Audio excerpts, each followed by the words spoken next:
Good evening, everybody. It's so good to join you. Great to be here. Like Rachel says, I've got out of my study. This is the most exciting thing possibly that I've done in the last 3 months. I am not sitting at chair. I am not talking to the green light on my laptop. It's so good to spend some time with you this evening. And I am going to kick off with the question that everybody is asking somewhere in their head. What on earth just happened? Because this has been such a unique and unusual season. I'm a psychologist, and I don't think I've ever encountered a season that has caused me to reflect so much, not just on my own mental health, my own well-being, but what it means to be human, what it means to do community, to do family, to do connection. What are the things that we need as human beings? What is life all about? And the impact of this season has been universal. It's been unusual. I am not going to use the unprecedented word. Well, okay, just that once, I promise, not again. But it has been an amazing time. There's a psychologist called Dr. Rowena Hill. She is an expert in disaster and emergency management, and she's one of the teams seconded to a government group looking at the response to this crisis. And she talks about how this season, the impact of this crisis has been everyone, everywhere, and everything. Nothing is untouched. This is totally unusual in terms of how things have affected us because of the type of impact it's had. And even now, as we're getting back, lockdown is easing, we're coming back into the next part of this season. They're calling it the new normal. But the thing is, this ain't normal, is it? And actually, what we've got to recognise in this moment, right at the start, even just of this time, reflecting, thinking about how we support the young people that we're involved with caring for, what we've got to think is, what has this meant for us? What has this done to us? What has been the impact on us and our world? Because one of the things that happened in this season is that everybody experienced a raising of their stress level.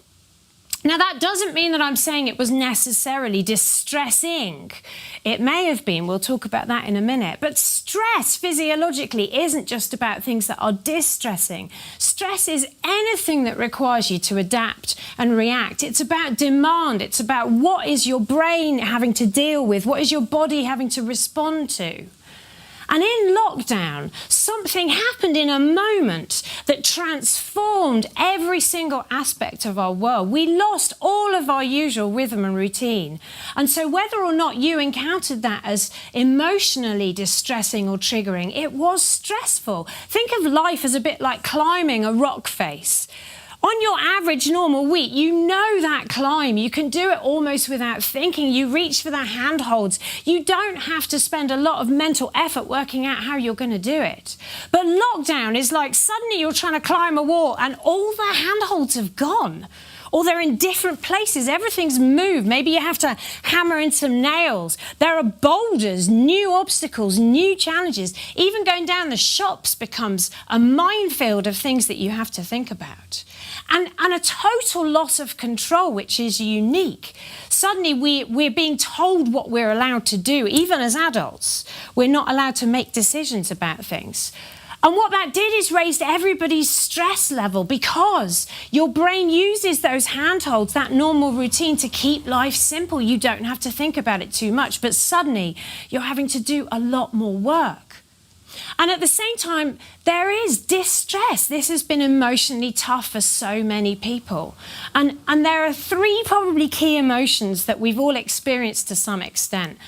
And the first one is loss. Because we've all lost so much in terms of our everyday life. We've lost our routine, we've lost our access to friends, we've lost physical contact, we've lost our productivity. Many people having to take time off work, go on furlough. We've lost our freedom, we've lost our control, we've lost the simple things like being able to send our kids to school or get on the bus and go to work like we normally do. Many people, of course, have also suffered the loss of bereavement. The ultimate tragedy of this terrible disease is that it has stolen dearly loved people. We've experienced the loss of bereavement. And we've done that without the usual rituals that we would have to help us process that type of loss. It's been brutal for some people. The second emotion is anxiety, and anxiety in a season where there is risk is something that has been heightened. And it's a strange risk, isn't it? Because it's this weird combination of being everywhere but nowhere. We're having to distance ourselves from the people even whom we love. We have to wear face masks. We have to change the way we live, but it's for something that we can't see, something invisible. So anxiety is another emotion that many of us have experienced in different ways. And thirdly, just the frustration. I don't know about you, but we're only in a household of 4, and yet we have all been in the same house for like 3 months, more than 3 months, 100 odd days. And oh my goodness, sometimes the frustration of that. You know, I remember a day we're trying to homeschool. My husband and I both work full time. I've got a teenage daughter. She's trying to do her schoolwork in one room. My son, who we're homeschooling, he's trying to do that. There's a moment when we're all supposed to be on different online things all at the same time, and oh my goodness, the Wi-Fi goes down. Are you kidding me? Oh, the frustration that we've managed over the last 3 months, just as we're trying to deal with what's going on. So these emotions, as they happen, they are the distress aspect. And the thing is, the combination of stress and distress is significant because they're both on the same physiological system. So you might have heard of the fight or flight system. This is how your brain and your body are coordinated in their response to whatever life is throwing at you, whether you have to face up to it and fight or whether you just need to leg it and find somewhere to hide. And the thing is we're fine when our baseline on that system is quite low. So think of it like the water level in a pool. You can't see my feet, they're down here. But imagine that the water level is low. The little waves of life, the little challenges, the little frustrations, the little decisions, the dilemmas, the problems we have to solve, they're fine when your baseline is low. But in this season, just because of what it's taking to figure out how to get through our day, everybody's baseline rose. And we all have an overwhelm point. That's when the water level's around your neck and you literally start to feel like one more thing and I might go under. We've all been there. We've all had those overwhelm moments when it just feels suffocating, when something happens and somewhere in your head you just think, I can't do this right now. I need to get out. I need to get away. And everything in your mind is saying too much, too much. And all of this has been made harder by the fact that we've lost a lot of our normal support system. So who are the people you usually go to, the mates you hang out with, the stuff you usually do to let off steam, to relax? A lot of that is gone. I'm a biker. I love to cycle. Oh, how grateful am I that we were able to keep cycling through lockdown. How grateful are my family that I was able to keep cycling through lockdown, because without that I would have been even more crabby. But for a lot of people, they didn't have the support structures they usually have. And those, what we've lost as well in the weirdness of online communication, it's great for the essential stuff. So it's really good for the productivity moments, the practical moments, the stuff you have to do. But it's not so great for the people moments. So in work, when everything's gone online, you do all the essential meetings, but what you don't do is the hanging out, the casual chat, the hey, how was your day, the I'm making a cuppa, do you want one? Those relaxed social moments, those connections, those relationship moments are lost. And all of that intensity without any of the fun, it's taken its toll on many, many people. And what's interesting is what's going on now. So lockdown was tough, but we knew it was going to be tough. We expected it to be tough. And there's something about an acute crisis like that actually people respond really well to. You think that they might not, but all the research shows most people respond really well in an acute crisis. We pull together. We've got this sense of head down, let's get on with it. Adrenaline flows. It's almost exciting. There's a sense, and I remember it from early lockdown, of this is a significant moment. You know, I'm going to tell my grandchildren about this. Where were you in lockdown? You know, it feels significant, and that keeps us going. And importantly, particularly for lockdown, we had this sense of we're all in it together. We shared what was going on. In lockdown, it was difficult, but it was clear. Stay at home, everybody. We were all in the same boat, facing the same thing. And we knew it would end. The aim was to get through, to think about what were you going to do to get through this season. Now, this is a difficult phase. So lockdown is easing. We're trying to get back to this new normal that really isn't normal. And you know, there were always differences there in terms of how this affected us. It was the same situation, but what that looked like for you compared to what it looked like for me might be completely different. So there were some people who were furloughed. Their challenge through lockdown was how to manage the boredom and the tedium of having nothing to do for 3 months. There were other people who have frontline workers who have never been so busy in their whole life. People whose work came into their home place, but so did their kids. Suddenly they're having to homeschool full-time as well as hold down their full-time job. Those are extreme differences. What about the people who were able to get out of the house compared to people who were shielding, who were literally, some of them, not able to leave one room in their house? What about those who had and those who didn't? People with gardens compared to people who were living in flats. There were always differences, and those were difficult. But in this season, some of those have become magnified. There's a question now, are we all in this together? Are the people still shielding in the same boat as the ones who are down the pub? That's much, much more difficult. And we're seeing conflict, we're seeing distress, we're seeing difficulty, because many of the voices we're hearing online are coming from the people who are in better situations, better positions, and it leaves those who are struggling feeling like maybe everybody's not in this with me anymore, and that's really difficult. And in a situation where we're all close to overwhelm, we're all prickly, we're all still reactive. Conflict comes out maybe more than it used to. So there is a lot of emotion around. But more than that, what I want to suggest to you is that in this season, there is a lot of emotion around because we are also processing what on earth just happened. And things have been difficult in this season. Things are still difficult. There is continued uncertainty. Is this going to end? When is this going to end? What's going to happen next? We don't know.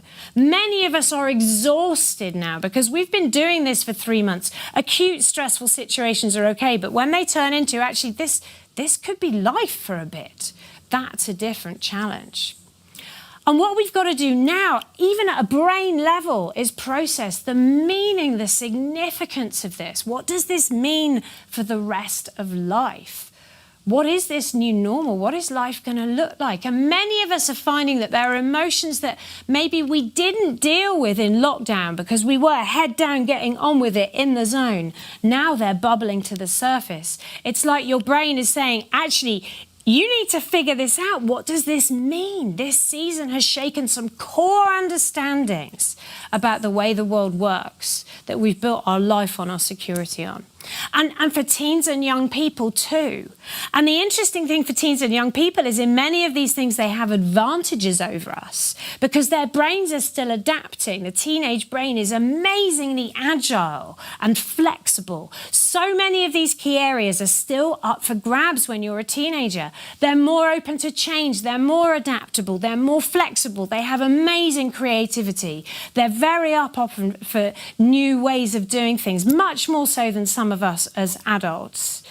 But because the key changes of adolescence are affecting many of the same issues, a lot of what's going on now is very triggering for them, quite emotionally difficult.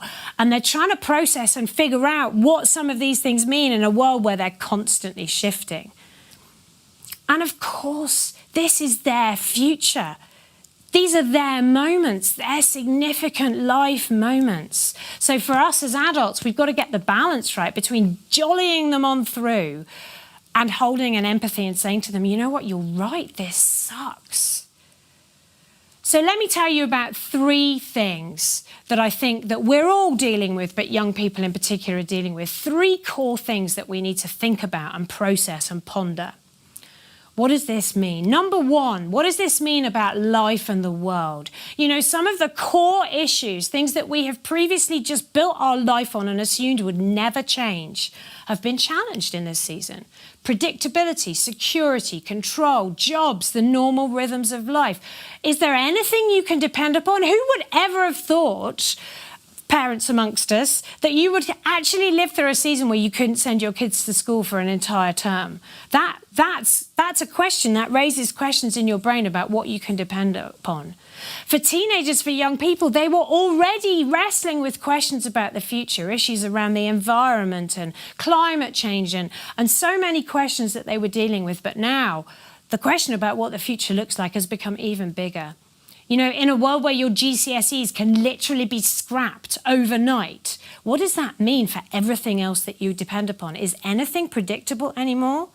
And issues around motivation have been a big issue for many young people. Why bother getting up when there's nothing to get up for? And in some ways, teenagers don't tend to think very long term because of the way that their brains are changing. And that is an advantage. You know, we are thinking like, are we going to be able to go on holiday next summer? They're just thinking about a week, 2 weeks, a month's time. But as they mature, as they develop and their brains gain that capability and they do start thinking longer term, what they're going to find is a lot of questions. Number two, then, that we're thinking about is around identity and what it means to be you. You know, as an adult, you have a strong sense of who you are, but that is formed in the teenage years. And it's some basic stuff around what you think about yourself. Are you good or bad? What are the aspects of your character? Things like that. But there are also bigger beliefs that you hold on, core beliefs around your capability, your vulnerability, your control, some of the things that I've already talked about.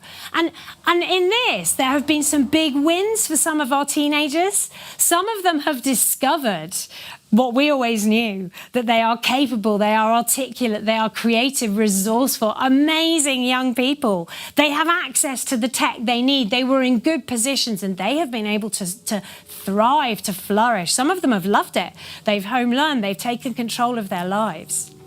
But of course, there have also been big losses for some. And for many of them, the things that have caused them to be in that vulnerable position are out of their control. So maybe they don't have access to tech. Maybe their home situations are difficult. Maybe they were actually left in distressing circumstances. For many of those young people, the stability and rhythm and routine of school is what keeps them going, and it was gone overnight. Maybe they have other needs, emotional health problems, physical health problems, additional needs. Some of those teenagers whose needs were higher have found themselves in a very, very difficult position. And what they then get caught in is this vicious cycle where they feel like they're useless, their confidence is thrown, so they don't have the confidence to try things, and they then feel like they're not doing anything. You know, through lockdown, there was this narrative of what's the amazing thing that I'm doing in lockdown? What's the amazing thing that I'm putting on Instagram, the thing I've got involved with? What if you felt like actually you weren't doing anything amazing? That's been a big challenge for some people. Privacy has been a huge issue for teens as well as they're developing identity, and they're trying to retreat into their personal space, and literally that means they have to retreat to their bedrooms because everybody's in their space all the time, and that's triggering anxiety for parents who think that maybe they're becoming a hermit or cutting themselves off from the rest of the family. The online space, meanwhile, has become almost more real than the real world, but hotly fought over. Everybody's in their space suddenly. They've lost their independence. At the very time they're trying to get away and become separate adults from their family, they've literally been locked in with them. This has been hard. And number three then is about our relationships and our relatives. So I mean your relationships, your friendships, but also how you see yourself relative to other people, including your actual relatives. And the teenage brain is hugely obsessed with relationships because it's learning how to do those adult relationships that will eventually replace the parental relationships or the supportive roles that they've had as they've been growing up. So times of separation from your key people when you're a teen are incredibly difficult. And there have been huge challenges to their friendships because of these changes in dynamics, including just those intensity issues that I've talked about with no casual overlaps. So whereas teenagers might have been part of a huge circle of people they would normally see, now it's just down to the people you arrange to meet up with online. And some of them have fallen off the end of that. Like Chris has already said, some teens have disappeared. They've lost connection and they don't know how to do it.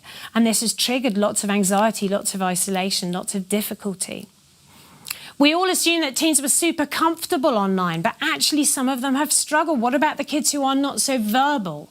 Things like Zoom, FaceTiming, whatever the access that you're using is, they require a lot of your verbal ability. What about the teens who did most of their friendships through playing sport together, hanging out together, not necessarily long conversations? That's been much, much harder for them. And of course, teens struggle with relationship errors anyway, much more than adults. So when you're communicating to everyone through a little window on your laptop or on your phone or whatever it is, it's much easier to make mistakes, to fall out, to misunderstand something someone said. So they're dealing with the difficulties that have come up in some of their friendships, the arguments, the people who aren't talking to other people, the changes in all of the beautiful complexity of their social world that would have been normal have become much, much more challenging. And in the meantime, they've also seen big changes to their relationships with adults who they've seen some new sides to. They've seen us push to the limit. They've seen us react to the stress. They've seen us lose it sometimes. And they've lost some of us. Some of those young people who had adults who they depended on, support workers, youth workers, teachers, counsellors, friends, who literally they couldn't see overnight. That's been tough. So it's not unexpected that we would hit some challenges. It's not unexpected that we would experience some emotion in this time. We need to talk honestly to teens about some of the challenges that they face. We need to make space for them and for ourselves as we express and process and deal with all of this stuff. And I'm going to talk a bit more tomorrow about all of that. Like, how do we manage the challenges of this season for ourselves and for the young people that we support? How do you do that well? But you know, this is an amazing generation of young people, but they're growing up in a challenging time. How do we support them so that they don't just survive, even in pandemic life, that they can thrive? This is a generation more likely to be limited, not by their academic qualifications or their skills, but by how well they manage some of the emotional challenges, the stress, the anxiety, the need to be resilient, to be flexible, practical issues like how to sleep well, stuff like that. How do we support them? We don't want a generation who identify and label themselves as ill because they're struggling with some of these everyday emotions. We don't want them to be limited or disabled. We want to enable them. We want to speak life over a generation who have been told that they are lost. You know, I love that simple, bold statement in 1 Corinthians 13:8. If you're watching and you're not a person of faith, that's a book from the New Testament and the Bible, and it just says this. You might have heard it at a wedding. It says, love never fails. I love the defiance of that. It's more than just a statement of fact. It's a dogged, determined decision. We will not fail these young people who we love. Even though this is difficult for us to, even though we have to find new ways of doing it, we will not give up delivering and dreaming for the young people who we're supporting. Love stands its ground against whatever is thrown at it to try and push it off course, and that's what we want to do. So even though we see challenges, we want to speak hope and health and happiness over the future of this generation of young people. We want to dream big for them, and we want to stand tall with them. This season is inevitably going to be challenging. It's already been tough. But I'd love to tell you a little bit. I'm going to get the guys to play you a quick video. This is about a project that we're involved with at Youthscape and the organisation that I'm a director of called the Mind and Soul Foundation. And it's a project called Headstrong, and it's all about how we're going to support young people through this next season. So why don't you watch this video? Since the beginning of the COVID-19 pandemic, young people have heard a barrage of negativity about them and their future. It's triggering significant anxiety and worry. But what if we spoke a better story over this generation of young people? What if we told them about real life and real faith lived out in the real world and what success really looks like? Headstrong is a website designed for young people to equip and encourage them in their journey towards mental and emotional well-being. Why don't you get involved? Along the way, I've picked up some really, really good things. I just thought it would be really good to share some of that with you today. Lockdown, how I've been finding lockdown. It's been a really weird time. Lockdown wasn't a fun time for me, but it was a time where I think I really grew as a person and grew in patience. It was a time where I learned to be okay with rest, and it was a time where I really started to appreciate all those small things all over again. I tell you that it wasn't always like that. I wasn't always happy. I wasn't always married with children and a happy wife and 2 successful companies and travelling around the country sharing the message of hope. Do you have a story to tell, or do you know a young person who has? Why not get involved? Could you help us to change the future of a generation? Join us.